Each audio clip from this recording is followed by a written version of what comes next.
NCAA Pick'em Boys 2025 week 4.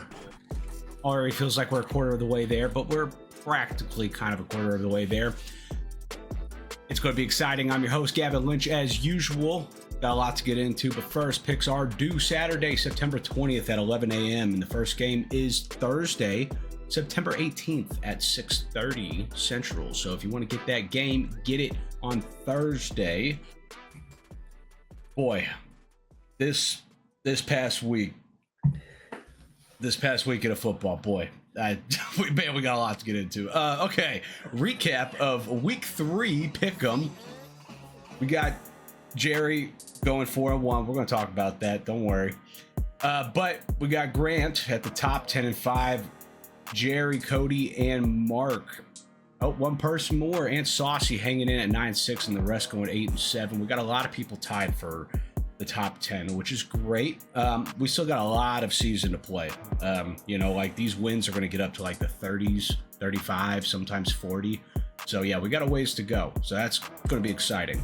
But as far as Survivor goes, Christian Krenwelge picked UCLA and has lost. And he is no longer a part of the Survivor League. Thanks for playing. All right, let's talk about the games that everybody decided to pick together because we all thought it was wise, and I'm sure we all heard from everybody that was a great decision. Let's start with ranked number 4, Oregon, at Northwestern. Now, Oregon handled the job, as usual. Let's cover that 27.5. That sucks. They weren't even close, but that's okay. I still think they're going to be a great team, so let's not bash Oregon. They just didn't cover. Next, we got ranked 12 Clemson at Georgia Tech. All you fools that picked Clemson. Fools. Georgia Tech had this game dead to rights. I even had the money line bet. I'll send the screenshot. And last but not least, we could mention South Carolina against Vanderbilt, but we got to talk about ranked 16 Texas A&M at ranked 8 Notre Dame. We're not going to talk about calls or anything like that. My eyes were closed, so I didn't see it, so it's none of my concern. But Notre Dame did not cover that 6.5, and that's okay. But boys, it's time to introduce the panel. We got the NCAA expert, Jerry Stovall, and we got the fan, the gladiator of the Coliseum, Peter Goulandry. Boys, Jerry. You need to call me by my appropriate title, Week 3 champion. Yeah, I don't send trophies for that.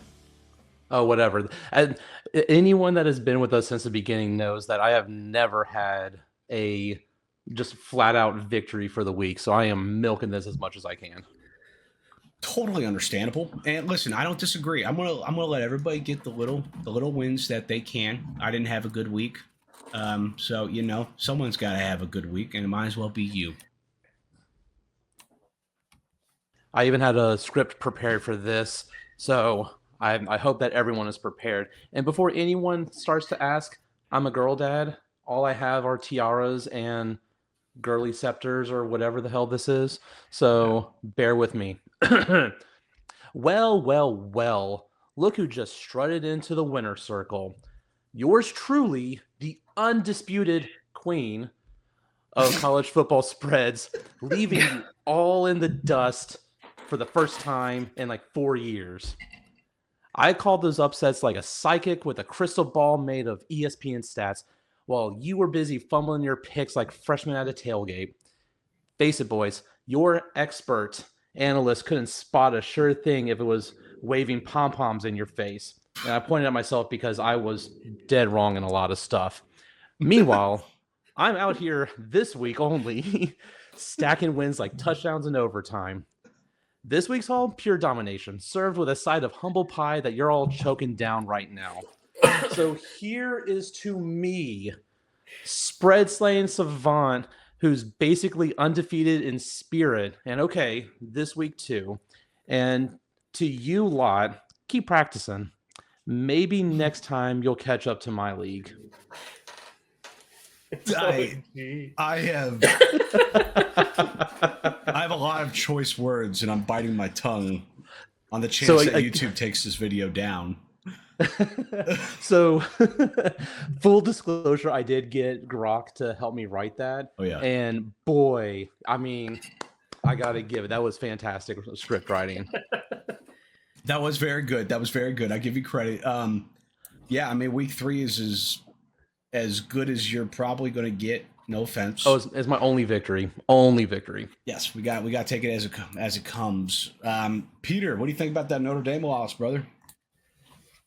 You know, you hate to see it come down to a crappy missed call that everybody and their mother saw, but Notre Dame shouldn't have been in that situation in the first place. It was one of those, like, regardless, it had been a miracle anyways. So, right. And so too. Is Peter talking about the roughing the kicker where the placeholder missed catching the ball and placing it on the ground? Well, but I mean the holding call at the end. Yeah. Because literally every single Notre Dame fan that I was texting throughout that game, as soon as we missed a field goal, they all texted within like 5 minutes of each other. We lost. It's over. Like, there was no faith. It definitely looked like a momentum shift. Like, as soon as that was a miss, it was like, well, all right, here goes. But I mean, what a well-fought battle. It was literally the next play that the momentum shift to A&M's favor, only to have it shift back to Notre Dame after the Swedish boy decided to do a rogue holding or something like that. Just an RKO in the middle of the field. Exactly. A rogue holding. He went off on his own. That's so good. I did not expect Notre Dame to drop as low as they did, but they need to blow everybody out by 50 to make it to the playoff. So, you really think they can still make the playoffs? I do. I've listened to a lot of people talking this week. Well, it's like it all predicates on A&M and Miami being great, because it's like if your only 2 losses are combined 4 points to the number, this is no bearing, like say number 2 and number 5 teams, it doesn't look as bad if you blow out everybody else on your schedule, because that means they would have to be a ranked USC if USC stays ranked. And if Syracuse, say, sneaks in to the rankings later in the year when Notre Dame plays them. But I mean, it sounds like the Notre Dame people letting the planets align. And let's not forget here, you talking about how low Notre Dame went in the rankings. They are the only team in the top 25 that have an O next to the dash. This is very true. So hardest schedule though in the country right now. For now. Yeah, I mean, but if we, I'm not even going to combat that argument. That's ridiculous, but that's okay. I'm just counting down the days now to September 27th, because I think y'all will finally win y'all's first game this weekend against Purdue, but going to Fayetteville and playing an Arkansas team that should have beat Ole Miss last week. Yeah, that it may be 1-3 and y'all are done. Like, oh yeah, if Notre Dame loses anything else, yeah, they're toast. But yeah, Arkansas is another game. It's like if Arkansas turns into be something and Notre Dame blows them out again, Notre Dame has to win by like 40. Right. But yeah, I think it's a slim shot. I think they had the opportunities to prove themselves, and that's really it. I think they have a solid 20% chance. That's very gracious. Wow. Give me 5% at best. Yeah, 5. If there's a future bet, I'd love to see those odds. But all right, we got a lot of games to get into. Or I guess just 3. But we're going to start strong with the 11 a.m. slot. Texas Tech, ranked 17, Texas Tech at ranked 16, Utah. Utah projected to win by 2.5. Now, I'm a big rider for Texas Tech. I think they're great. They have proved themselves playing some great games. Utah is fixing to meet their first opponent in a Big 12 matchup. My only fear is if Utah can lock down the pass game, their secondary can handle the pass game, then I don't think Texas State's going to win this game. But I don't think Utah has gotten pressure yet enough on defense So with that being said, I got Texas Tech money line winning this game for sure, without a doubt. I feel very confident about that. I might put it on my pick'em. I need to check my stats on that.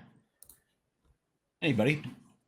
I mean, I absolutely agree with the Texas Tech pick. The defense compared to the Utah offense is leaning more favorable for Texas Tech. The only one, or the only two categories where it doesn't, is the pass attempts and the completions, like per games, which makes sense. If you attempt more, you're going to complete more, so that is going to sway more in your favor. Right. But I mean, it's hard because these are two teams that really don't play each other. In fact, this is the only, from my research, the second time, or the third time, excuse me, that these two teams will play where Texas Tech holds the overall record of 2-0, but don't bet on that because they've played back in 1972 and 1973. So obviously the game has changed completely since then. But I mean, looking at it, it's hard not to bet on Texas Tech. They're scoring so many dang points per game. They're winning convincingly. Whereas with Utah, it's like, yeah, they've done the same thing, but it's like against what, Cal Poly and Wyoming? Yeah, so if we're talking metrics, I think Utah has Texas Tech beat on metrics. And UCLA for Utah. That's your third one. Oh, sorry, UCLA. Yeah, so I know they got the metrics. It's just one of those like against who though. Exactly. So I mean, with that, I mean they're both dead even the last 10 games, 6-4 against the spread. I do think that though Texas Tech did play all of their games at home, unlike Utah, this is going to be their first true road game, but they're red hot. I do like Texas Tech as well. I'm riding with good old Swoop. That's the mascot's name at Utah, if you didn't know, because I found out about 2 seconds ago. Nice. So Swoop and I were riding it. I just don't have a lot of faith in Tech. It's a bird. Oh. It looks like a hawk. No. Yeah. I don't know. I just don't have a lot of faith in Texas Tech. They've always been, I didn't feel like my entire life, it's been all offense, no defense, just shootouts, which is like, fine, if that's going to be your thing, ride with it. But I feel like Utah has a little bit better defense than any of the teams that Texas Tech has played. I don't know. I assimilate Oregon State. I would say that's Texas Tech's best win for now to Utah's game against UCLA. So I think it's kind of a toss-up, but I just like that it's in Utah. It's going to be a test for Tech. Probably, their biggest test until now. And I just think Utah's going to do it, frankly. There's no tortilla toss to save those Texas Tech Raiders, so...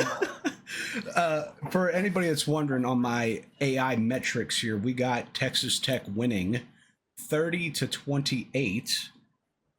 So that's those odds are 55% probability, which is pretty good. 60 is great, so 55 is relatively good. So if anybody got their nose on that, Texas Tech could screw over everybody, just like Oregon did. But I will say, haven't y'all guys noticed that we're losing? I mean, in the Splash group, anyways, everybody's losing out to people that are expected to cover and not underdogs. I mean, the Clemson game, it wasn't an underdog. Everybody got blown out. Oregon, everybody got blown out. South Carolina, everybody got blown out. It was all people that were supposed to win that just couldn't cover, and everybody gets blown out. So this game screams, "Don't touch it," because I want to touch it. So if you're in the Survivor League, everybody toss in. yeah. Utah 2.5. They'll cover. It's gonna be a blowout. It's gonna be a blowout. All right, this next game. Shout out to all the people that were complaining about it. Tulane at rank 13. Ole Miss 11.5. That's a interesting number, Jerry.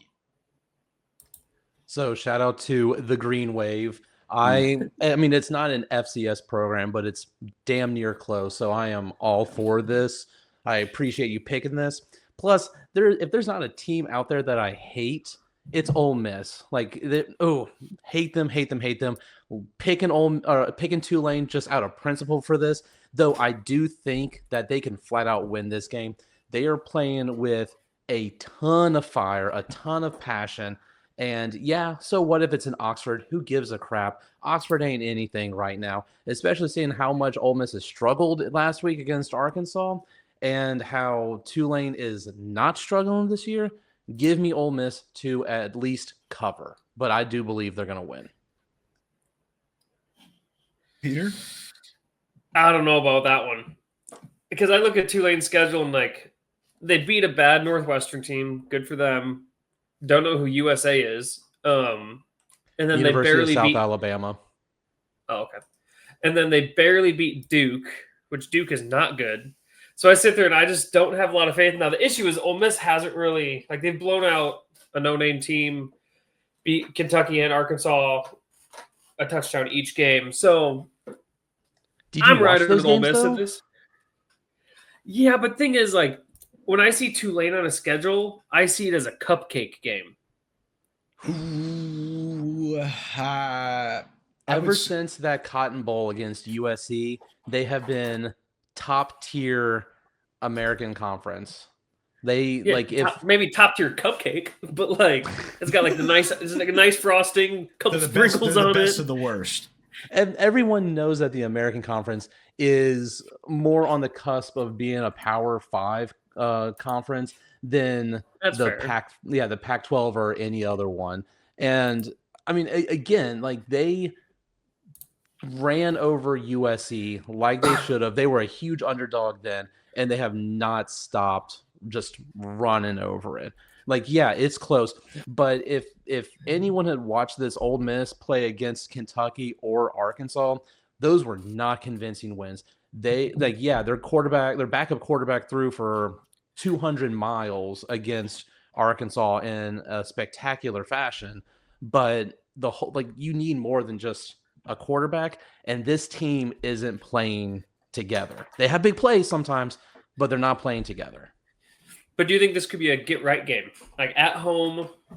It better be a get-right game for Ole Miss because they're about to hit a gauntlet of the SEC after this week. Right. Yeah, now let me tell you.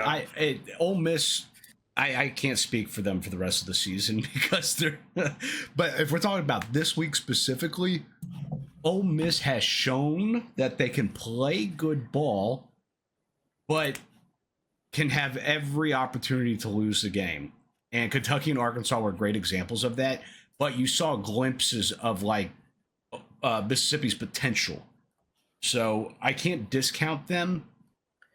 Now, Tulane's got confidence. They look confident. They play confident. None of their offense is gimmicks. It's a great offense. Tulane's going into Ole Miss Stadium. That's a big place for Tulane to be.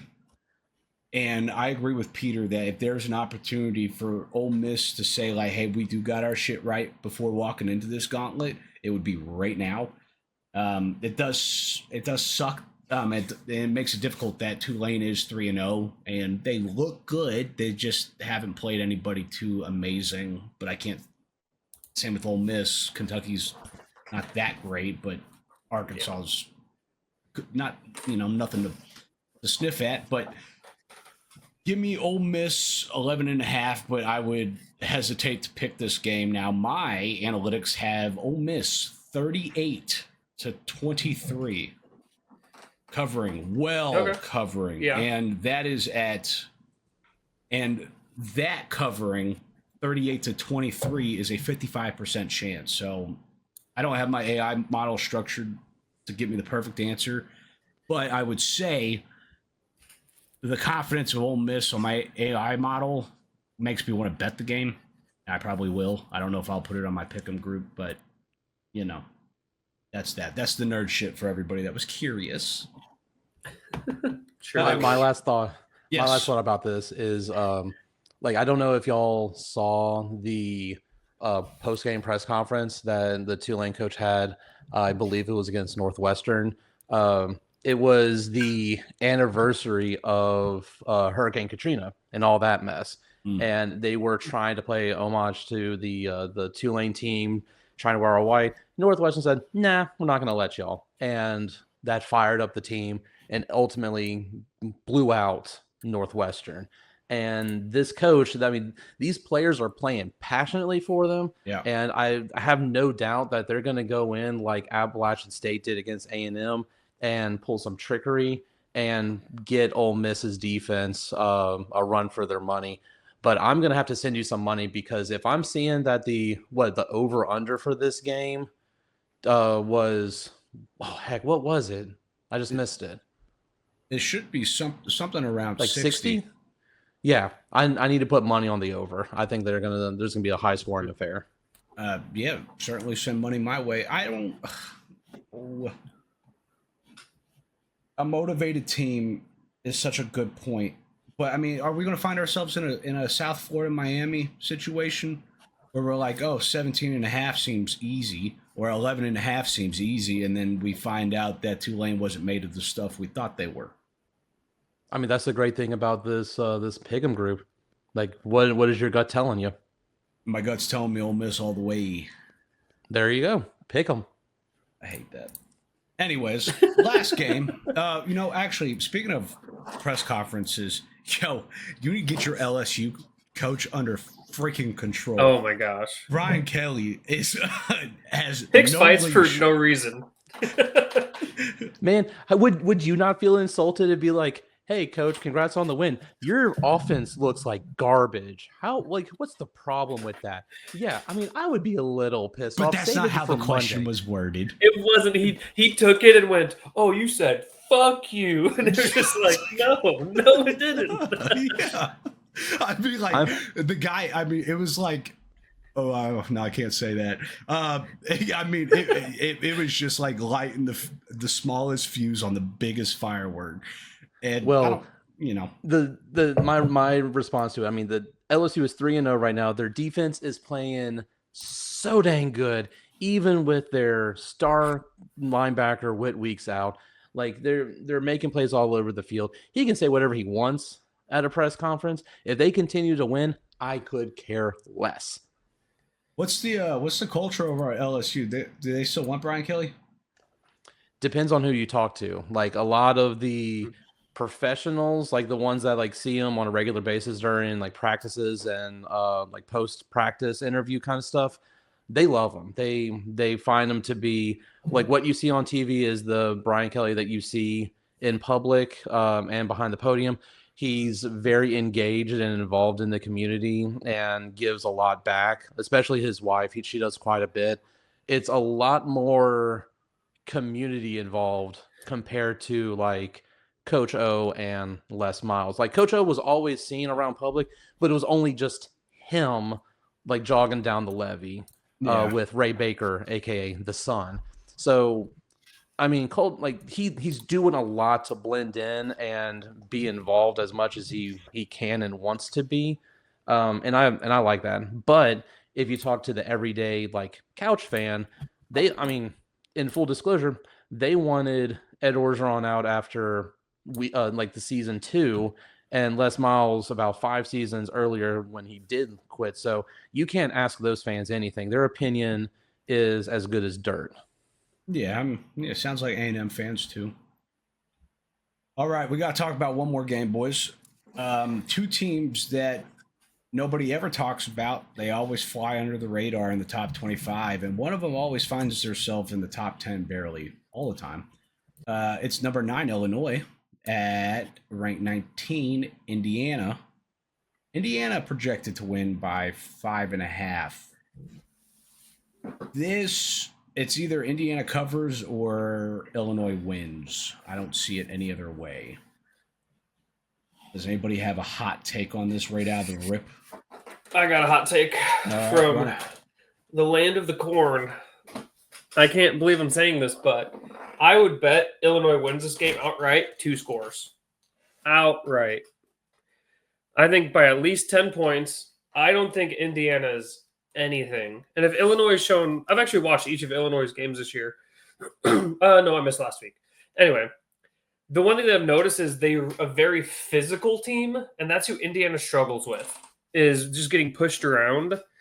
And I just think Illinois looks like they returned a lot of players, and I think they just look a lot more mature early on in the season than a lot of these other college teams are looking.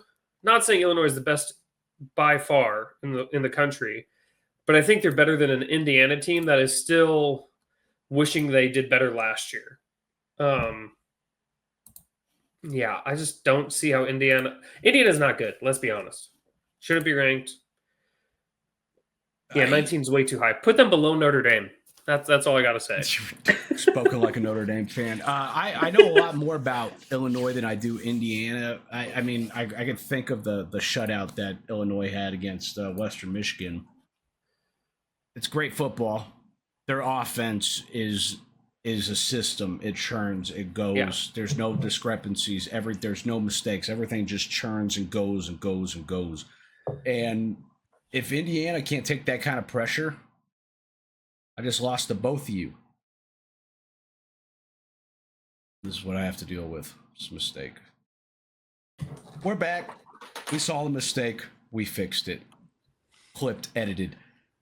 Listen, just give me Illinois outright. The 5.5 number is just an ugly number where it's like it's a field goal or a touchdown. It's just who's going to take that.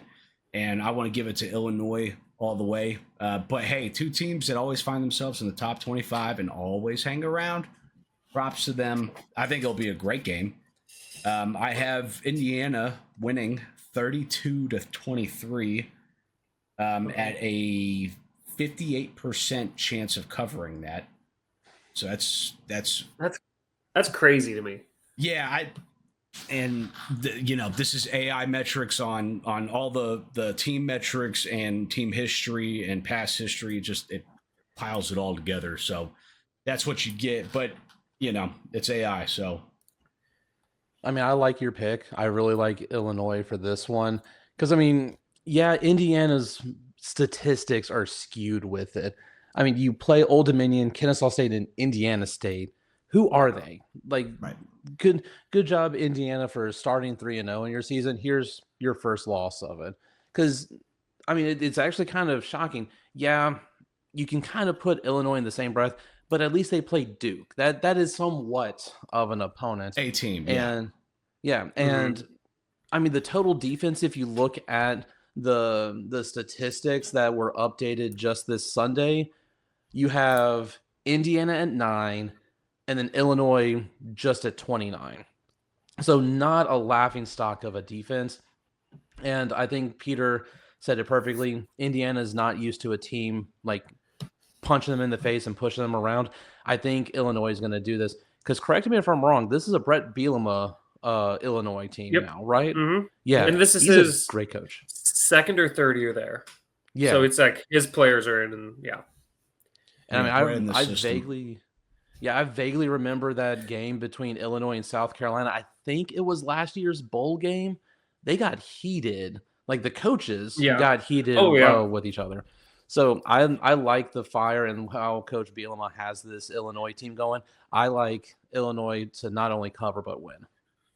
It's also, too, I was just looking at Illinois' schedule here. Their whole season is decided in the next 4 weeks. They go Indiana, USC, off week with Purdue, and then Ohio State. Then after that, it's not really any real opponents. Because I don't really consider Washington a super high-level game anymore. So they could take one loss. Yeah. Essentially, it sounds like it. If they take one loss, I still see them in the top 12. If they don't lose, I see them in the top 3 by the end of 4 weeks, give or take. I think it depends on who they top lose 5. to. Maybe top 5. Yeah. There's going to be 4 teams that go that have no losses. I just can't tell you what 4 teams are going to be this year. Yeah. The reason why I said 3 is because they play Ohio State, so it'd be like knocking off number 1. Right. That would be the only loss I think that they could take. That's on the assumption that they win this game, which we all come to agreement that they're going to win this game. That's a dangerous opinions we all have. Yep. All right. Does anybody have any final thoughts on this week 3 and week 4 coming? Not on the weeks, but on a side note, the Cubs clinched the playoffs today. Go Cubs! Yeah, they did great yesterday. They got me kind of paid, so it's fine. Other games to look out for is going to be Oklahoma, Auburn, and the SEC. Vanderbilt is becoming a sneaky team. Would not sleep on them in the upcoming weeks. But other than that, like if you have a spouse that needs to go pumpkin picking or some other silly thing, this may be the weekend to do it, because after that, it's going to be glued to your TV. Yep, we still got a lot of big teams doing a lot of playing blowout games, spreads of 20, 30, whatever. So we got to get through that. But because we're getting all of these out of the way now, boy, it's going to get sweatier and sweatier and sweatier. It's going to be great. 2 games I'd look out for. Potential rat game with Nebraska versus Michigan. I think Nebraska sucks, but it's going to be the hardest environment Michigan goes and plays in up until now. So that'll be interesting to see how the young freshman does in it. And also, number 8 Texas playing Sam Houston. Will Arch Manning throw more picks and looks like he has a noodle of an arm? Probably. So I read something absolutely ridiculous. They were trying to compare Archie Manning to Joe Burrow. And Joe Burrow struggled in his first year as a starter. This is textbook Arch Manning. He's going to follow into Joe Burrow. Joe Burrow is a freak of nature, a diamond in the rough. What Archie Manning is doing here against Sam Houston is playing against the team that he should be actually playing for. Who in the world had that take? I'll have to find it again because it was ridiculous. Yeah, put it in the group chat. But I mean, that's the wildest take I've heard about Arch Manning in a long time. I would take Joe Burrow right now, today, as he's getting surgery on his turf toe. Yeah. Over Arch Manning. Like, give me him in a wheelchair, and we'll be fine. Yeah. 10 out of 10 every time. That's unbelievable. That's a ridiculous take. That person should get fired. Whoever said that. That's horrible. Well, great. That's a great thing to end it on. Arch Manning sucks. Anyways, picks are due. Saturday, September 20th at 11 a.m. and first game Thursday, September 18th, 6:30 Central Time, always. Boys, thank you for joining me on this escapade of ritualistic college talk. And once again, happy picking.